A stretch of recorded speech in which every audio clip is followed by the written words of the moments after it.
माझ्या पित्यानो स्वर्ग लोकावरती स्वारी केली, देवळ खाला जिंकलं, वैकुंठीच्या नारायणावरती सुद्धा स्वारी केली.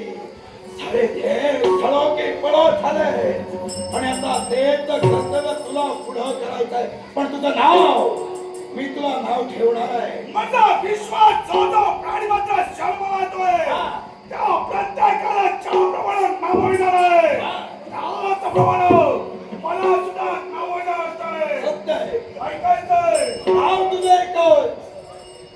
या पुढं तुला विश्वास, या देवांतकाची शक्ती तुझ्या निर्माणाची.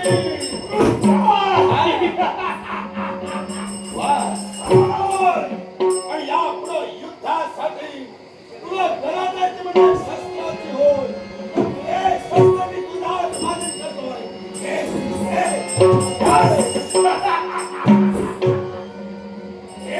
विजयी शस्त्र स्वतःच्या संरक्षणासाठी मला तुम्ही द्या. मग तुमचा झालेला अपमान आणि त्या अपमानाचा सूड घेण्यासाठी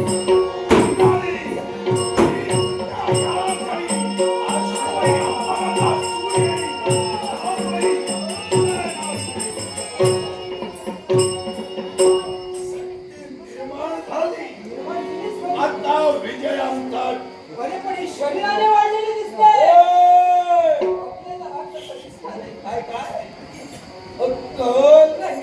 शक्ती कुणाची? पण देवता शक्ती कुणाची? माझी भक्ता तिला निर्माण केलाय. विजय माझा ठरलेला आहे.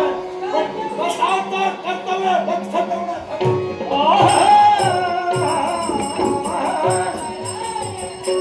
तेव्हा नमनाट्य निर्माण घेतोय. या अजूनही मला रंग भरायचे. तुझा कृपाशीर्वाद सदैव या नंदाचा.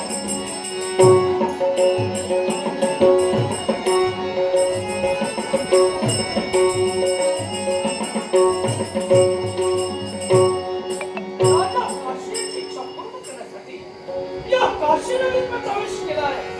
आश्चर्य एकाच गोष्टीचं, जे आनंदीमय वातावरण ते असायला हवं ते वातावरणाला फासवत नाही. सर्वत्र विनाश होऊ लागलाय. अधारण कुठंतरी वाचू लागलाय. अर्थात काहीतरी विपरीत या काशीत नक्की घडत आहे. या काशीच्या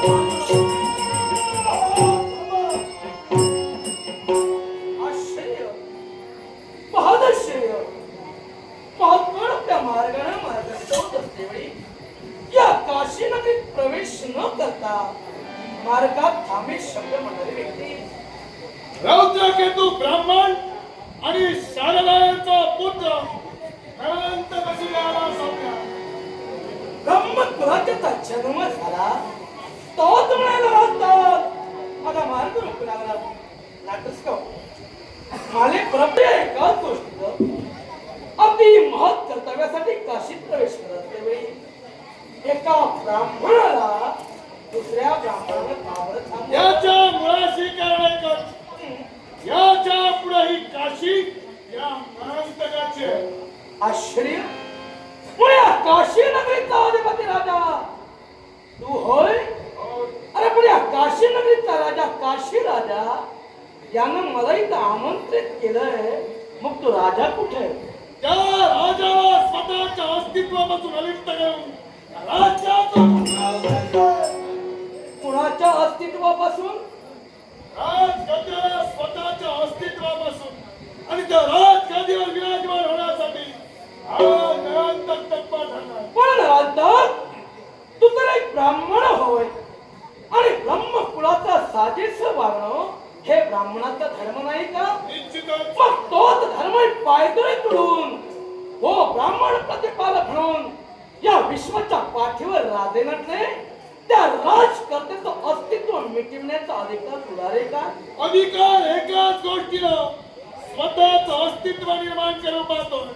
आज ब्राह्मण कुळात जन्माला येऊन सुद्धा विश्वाच्या ठिकाणी स्वर्ग मृत्यू आणि पाताळ या तिन्ही तलात केवळ माझा वर्चस्व राहावं आणि त्याच्या संधी आटापिटा चालू आहे. पुढे वर्चस्व म्हणशील ठीक आहे, पण अस्तित्व जर का म्हणशील तर एक लक्षात ठेव, तो ज्या तुला जन्माला आला तो ज्या अवस्थेच्या स्थितीत तेच त्याचं अस्तित्व होय. कारण या विश्वात तो पाषाणमध्ये दगड म्हणून निर्माण झाला, त्याला सुद्धा अस्तित्व तेवढंच आहे. तेव्हा तो ब्राह्मण कुलाच्या जन्माला आला, त्या ब्राह्मण कुलाचं अस्तित्व स्थित आहे, ते वेगळं अस्तित्व मिळणार नव्हे. तेव्हा स्वतःच अस्तित्व निर्माण करते वेळी ब्राह्मण म्हणून इतरत्र ठिकाणी जाऊन भिक्षुकी करणं आणि जर मिळत त्याचा उदरनिर्वाह करणं नवा नव्हे, तर वेदाचं पठण करून विश्वाला सज्ञान करून सोडावं ब्राह्मणांचं कार्य. मग मी थोडी कृती वेगळी केली, स्वतःच्या अस्तित्वासाठी दुसऱ्यावर अधिराज्य गाजून त्यांच्या शास्त्र म्हणून आणि हीच तुझी कृती म्हणजे विकृती होय. आचार विचार उच्चारे माणसाचे संस्कार सांगतात. ज्या मानवपोटी तुझा जन्म झाला, त्या मानवपोटीचे संस्कार सोडणं एका मानवाला शोभेल का? निश्चितच केव्हाही शोभिवंत नाही. पण मी ही कृती का करतोय? ज्याप्रमाणे इतरत्र या भूमातेवर स्वतःच अधिराज्य गाजवितात, त्याचप्रमाणे इच्छा माझ्या अंतराने निर्माण झाली आणि ती इच्छा पूर्ण करणं हे योग्य की काय? इच्छा एक उपद भावना आहे. जी व्यक्ती भावनेच्या आहारी गेली त्याचा नाशा ठरलेला आहे. अर्थात आपल्या स्वतःच्या स्वार्थासाठी दुसऱ्याच्या उरावर पाय देऊन मोठेपणा मिळवणं ही जर तुझी इच्छा असेल तर ही इच्छा चुकीचीच होय. इच्छा तुमच्या मताला चुकीची असेल, दुसऱ्याच्या मनात तळाचं चिरून स्वतःचं उच्चतम शिखर गाठायचं असेल, याच्याशिवाय दुसरा पर्याय नाही. याच्यापेक्षा मार्ग आहे तो वेगळा. किंवा तोच मार्ग म्हणजे ब्राह्मण कुलात ज्या ब्राह्मणाला प्राप्त झाला तो म्हणजे भक्ती मार्ग. जी नवला भक्ती प्राप्त झाली त्या भक्ती मार्गाचं अवलंबन तू काय नाही जीवनात केलंस. विश्वाच्या ठिकाणी भक्ती मार्गाचं अवलोकन करून विश्वात सत्यान करून सोडेन. पण केव्हा स्वतःच अस्तित्व सिद्ध झाल्यानंतर विश्वाच्या ठिकाणी एक छत्री राजा हा किंवा हे नरांतक. अरे अस्तित्व असं प्रत्येकाचं, पण त्याला सुद्धा महत्व असायला हवंय. कुणीतरी म्हटलं पाहिजे बिचारा होता होऊन गेला. अरे नपेक्षा म्हणेल तो मेला तो कायमचा वारा झाला.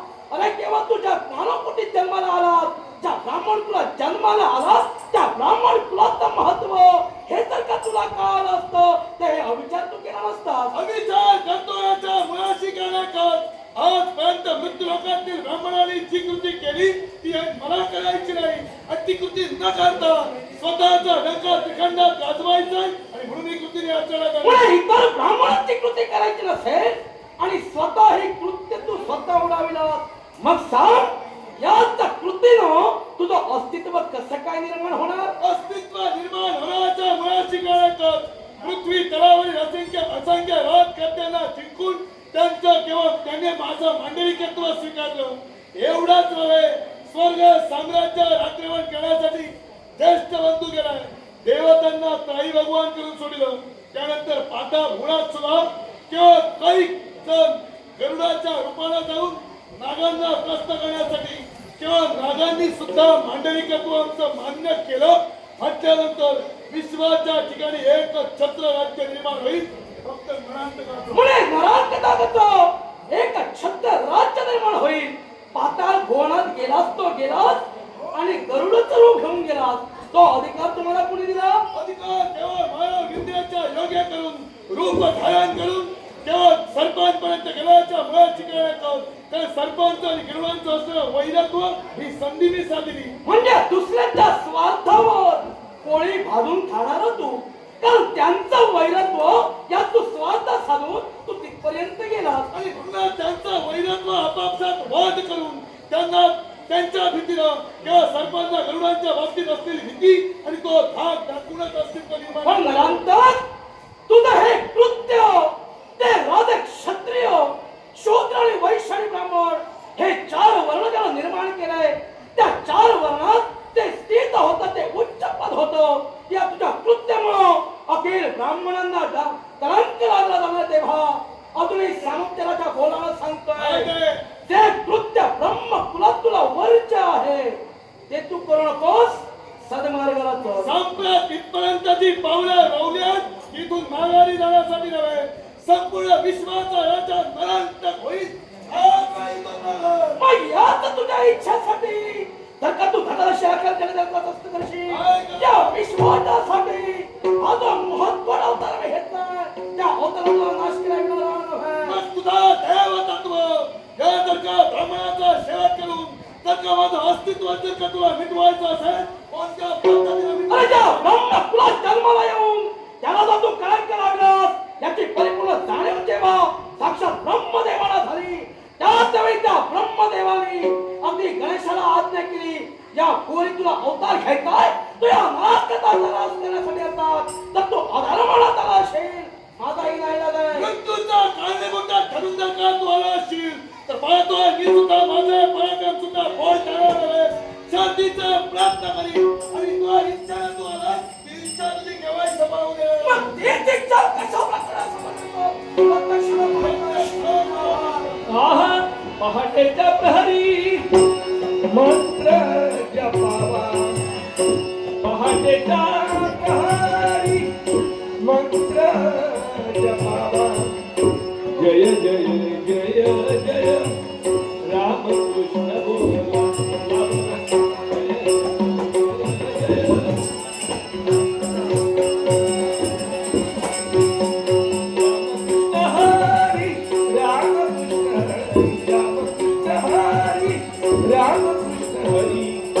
जय जय जय जय राम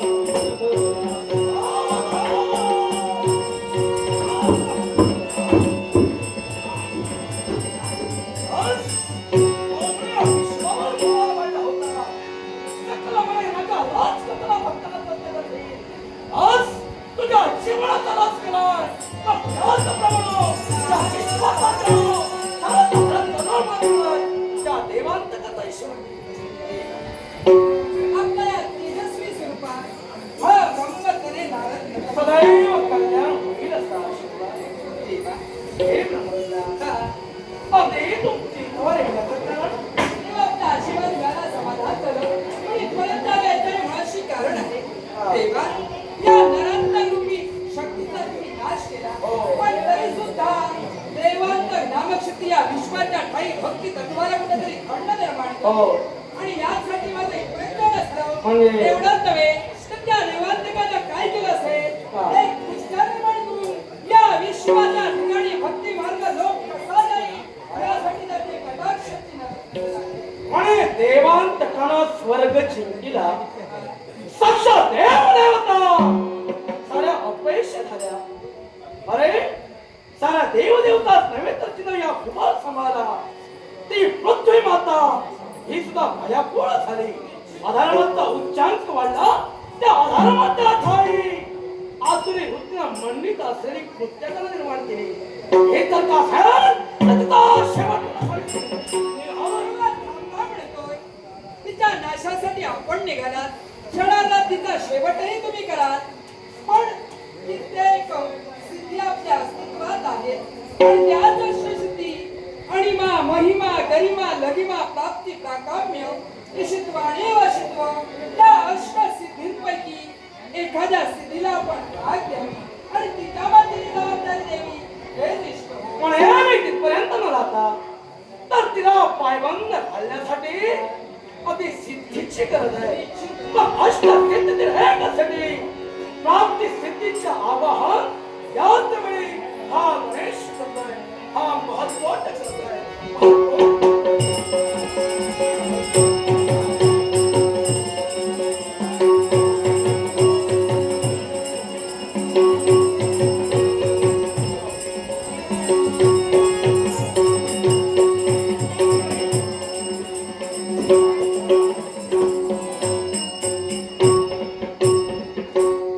आश्चर्य नवलकी चमत्कार अष्टसिद्धी जिची या विश्वात गणना केली गेली या देव कार्यात ज्यांचं सहाय्य ज्यांना लाभलं मग मी स्वकर्तव्यात मग्न असते वेळी देवाची हाक माझ्या करणे पडता क्षणी स्वकर्तव्य बाजूला ठेवलं आणि देवापर्यंत धाव आज या प्राप्तीने घेतली. पण मला हाक देण्याचं कारण होतं हे देवाला विचारावं आणि मनात समाधान देवा हा, ही प्राप्ती तुमच्याकडे नतमस्तक अखंड विजयी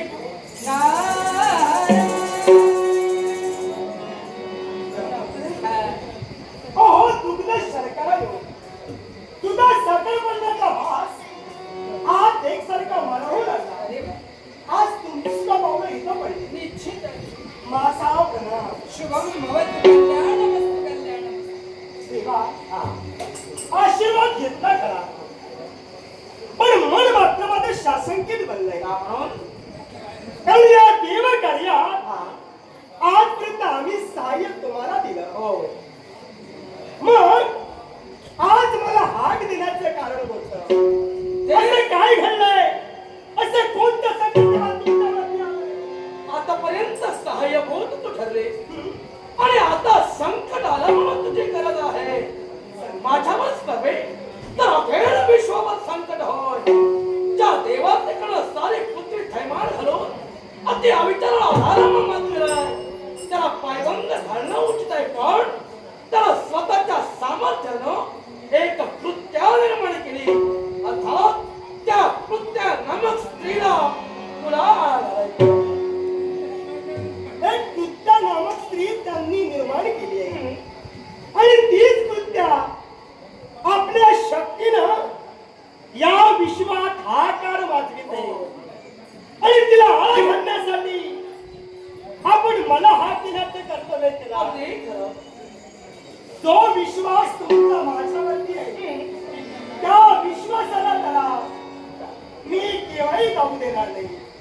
मग खरंच तुमच्या आशीर्वादाची आहे. तुमचा आशीर्वाद घेऊन जाईल तिच्या कृत्यापर्यंत सावकार करी. ऐकली तर ठीक नाही तर तिच्या सेवा करी आणि तुमच्यापर्यंत धावून येईल. आशीर्वाद देते. आपल्या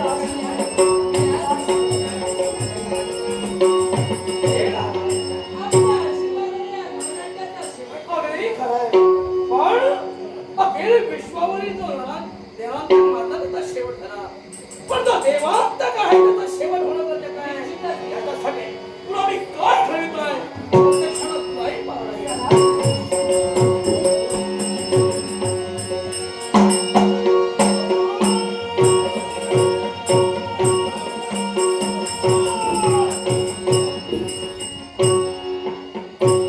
एक राजाची आज्ञा झाली की मनाच्या ठाई इच्छा आहे ती या त्रिपुराचा सम्राट होण्याची आणि तीच इच्छा मनाशी घेऊन ही कृत्या यावेळीचा वास्तव्य करते. नाचकसो देवांश परम यांनी कलेचा बरोबर लागलाच बाजूले देवांश परम यांचे मनप्रभ त्याचप्रमाणे महादेव प्रभुत्व बाबल परम यांनी कलेचा बरोबर लागलाच बाजूले पक्षी त्यांचे आगमन संयुक्त दशावतार पक्षाचा बस असंच करावं. समाधी निघणारा मार्ग याचा मार्गावर आणि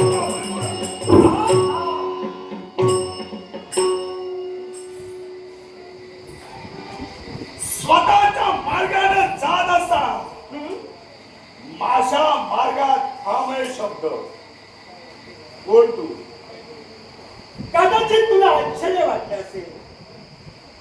अनोळखी व्यक्ती अनोळखी स्त्री तुझ्या आज नेत्रासमोर आली आहे. म्हणूनच विचारलं. पण कदाचित मी तुला अनोळखी असेल हा पण या विश्वाला मी अनोळखी नाहीये. या विश्वाला परिपूर्ण माहित आहे मी सांप्रत कोण आहे. पण ते कर्तव्य माझ्या हाती मी घेतलं. ती स्त्री हाकार वाजविते त्या कृत्येचा शोध आज मी घेते आणि माझ्या नेत्रासमोर 11 विक्रा देहधारी एक स्त्री. कोण तू?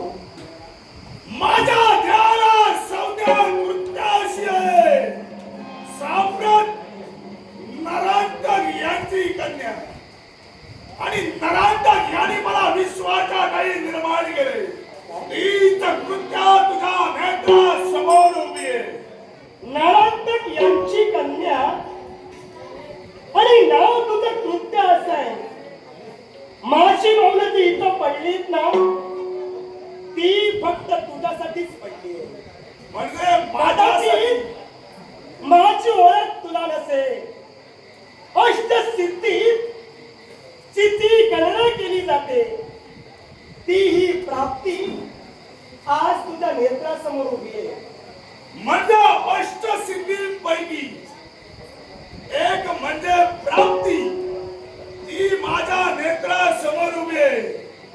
म्हणजे जिच्यावर वस्तूवर जिचं नियंत्रण आणि स्वतःला वाटेल तेव्हा हस्तगत करण्याची कला जिच्या आहे, तीच म्हणजे प्राप्ती होय.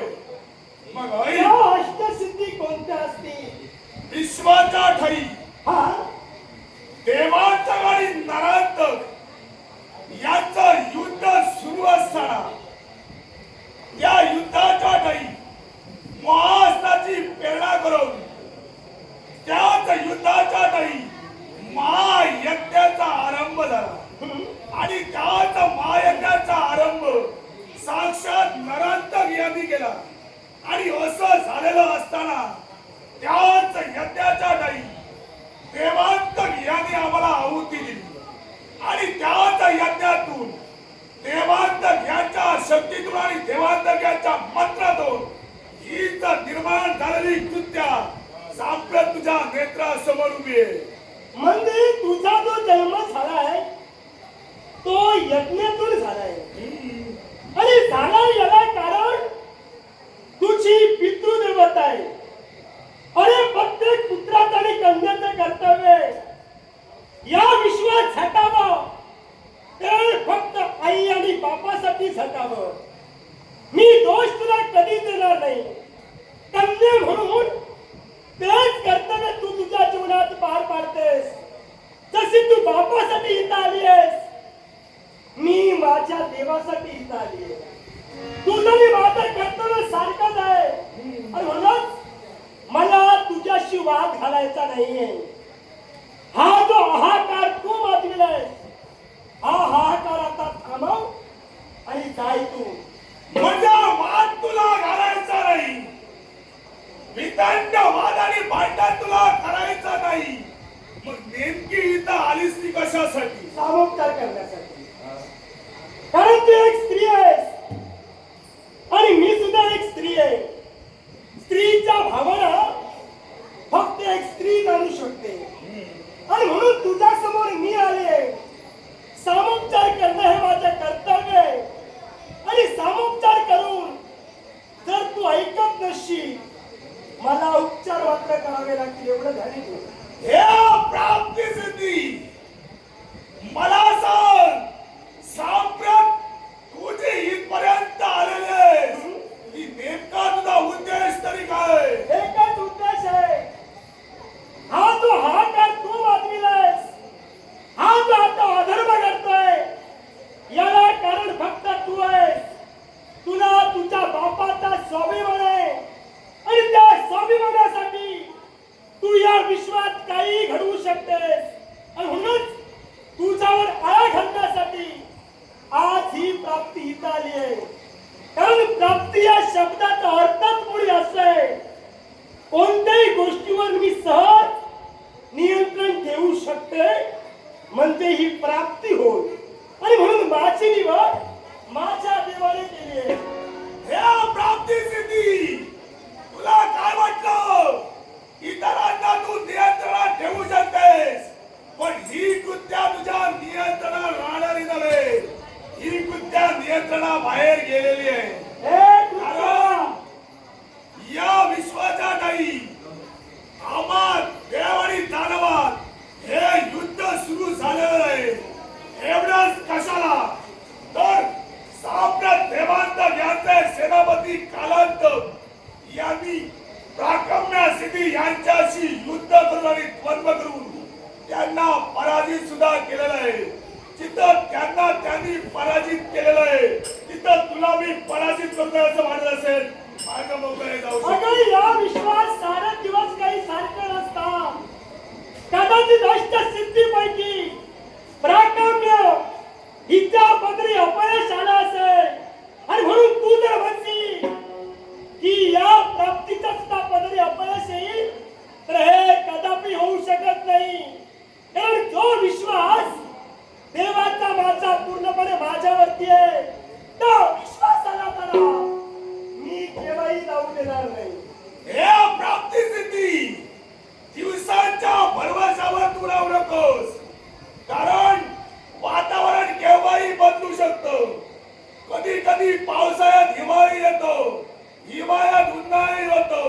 हे सारं विश्वाला माहित आहे, त्याच्यामुळे दिवसाच्या भरवशावर तू राहू नको. पण हे जे वातावरण बिघडतंय ना याला कारण खरी तूच आहे. मान्यच करणार. आणि म्हणून तुझ्यावर जोपर्यंत नियंत्रण ठेवत नाही हे वातावरण काही सुरळीत होऊ शकत नाही. म्हणून अगोदर मला तुझ्यावर नियंत्रण ठेवायचंय, मग हे विश्व सुरळीत मला चालवायचंय. अगं माझ्यावर नियंत्रण ठेवणार आहे दूरच. साम्राज्य माझ्या समय कोणी बिघडू नये असं तुला वाटत असेल तर अजूनही तुला दिली संधी. मार्ग मोकळे जाऊ म्हणजे शकते. तू बिघडलीस हे तुला मान्य आहे. सत्य नाही, मी जी बिघडले याच्या मुळाशी कारण आहे आई. कोणता? साम्राज्य पापाचा स्वाभिमान आणि पापाचा झालेला अपमान आणि याच अपमानाचा सूड घेण्यासाठी कन्या म्हणून मी बिघडलेले. जोपर्यंत माझ्या पापाला यश संपादन होत नाही तोपर्यंत मी सुधारणार नाही. हे कृत्या मी सामोपचार का केला ते तुझ्या बापाने घडविलं. जे बापाने तुझ्या कृत्य केलं त्याचा सूड घेण्यासाठी तू इथं आली आहेस. अरे जे गेलं ते घडलं ते मागे गेलं. पण मी तुला संधी देते, अजूनही तुझ्या जीवनात तू विचार कर. अरे सद्मार्गाचं आचरण कर, हा वाईट मार्ग सोड, एवढीच माझी विनंती आहे तुझ्याजवळ. हे प्राप्त सिद्धी जिथं 33 कोटी देवतांचा अधिपती देवराज देवेंद्र यांनी जागा सोडून इथं साम्राज्य देवांतक बसले. साम्राज्य जिथं वैकुंठीचा ध्येयामध्ये वैकुंठीचा नारायण यालाही वैकुंठ सोडलं तिथं नरांतक बसले. जिथं पृथ्वी नाही आपली जागा सोडलेले तिथं आता सारे जण आमच्या आज्ञांकित झालेले. आता तुम्ही सुद्धा आमच्या आज्ञांकित व्हा, नाही तर तुम्ही चालले. हे कदापि शक्य होऊ शकत नाही. देवतांचे अधिपती देवेंद्र यांनी म्हणे जागा सोडली, पृथ्वी मातेने आपली जागा सोडली. पण कृत्य मला सांग, हे सारं जे घडविलं ते तुझ्या बापाने घडविलं. सत्यात करविलं. तू आता काय दिवे लावतेस ते मला पाहायचंय. ज्या जे बापाने केलं ते तू सांगू नकोस. तुझ्या अंगी काय पराक्रम आहे आणि तू स्वसामर्थ्याच्या पराक्रमाने काय घडविते हे मला आणि या विश्वाला पाहायचंय. आताच कुठं मी जन्माला आलेले. म्हणून मी तुला सांगते, बऱ्याच पराक्रम युद्धाच्या ठाई मी दाखविलेले सुद्धा आहेत. तुमच्याच पैकी वशित्व सिद्धी हिच्याशी सुद्धा द्वंद्व झालेलं आहे आणि या द्वंद्वाच्या ठाई सुद्धा मी हस्तक्षेप केलेला होता. एवढंच कशाला, साम्राज्य आम्हा देवतांचे गुरु म्हणजे शुक्राचार्य यांना बरोबर देशात नेऊन सुद्धा मी टाकलेलं आहे. याच्याही पेक्षा अनेक पराक्रम मी केलेले आहे. आता इथं तुला ठार मारू त्यांच्या अजून एका पराक्रमाची भरपूर नाही वाटत असेल मार्ग मोकळा. अगं तुझा जन्म झाला तो आता झालाय असे शब्द तुझ्या मुखातून बाहेर पडले. अगं पावसाळे किती पाहिले याच्यापेक्षा ते अनुभवले की त्याला फार महत्व आहे. या जगाचा अनुभव तुला कमी आहे आणि अनुभव जर नसेल तर असा रखरखत अग्निकुंडा कुणी मुडी ठोकू नये, तो जाऊन भस्म होईल. तेच तुझा आता होणार आहे. मी माझ्या मरणाची पर्वाच केलेली नाही. म्हणजे मरण जिथं मी रणरणच्या रणकुंडात उडी ठोकलेले ती मारेन अथवा मरेन या उद्देशाने मारे हा शब्द तुरंत राहू दे. तुझ्या नशिबात फक्त तुझा मरण आहे आणि तो मृत्यू आज तुझ्या डोळ्यासमोर आहे. माझा मृत्यू म्हणून जर का माझ्या नेत्रासमोर असेल तर त्यावर मृत्यूला ठोकायची लागतो. माझ्या पाणी मंडळाला एवढी हिंमत तुझ्याची आहे, एवढी पराक्रम तुझ्याची असती तर तुझ्या मनातली पापी भावना आणि हा तुझा अहंकार हल करण्यासाठी तुझी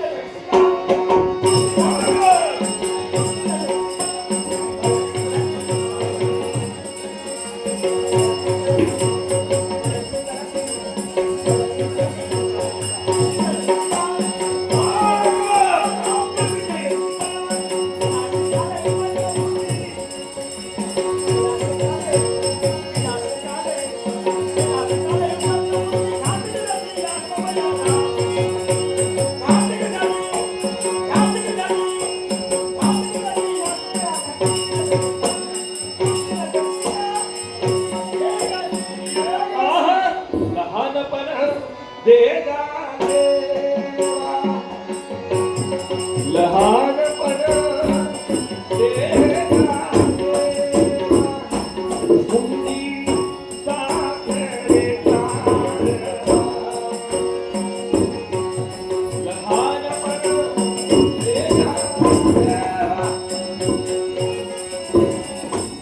देवा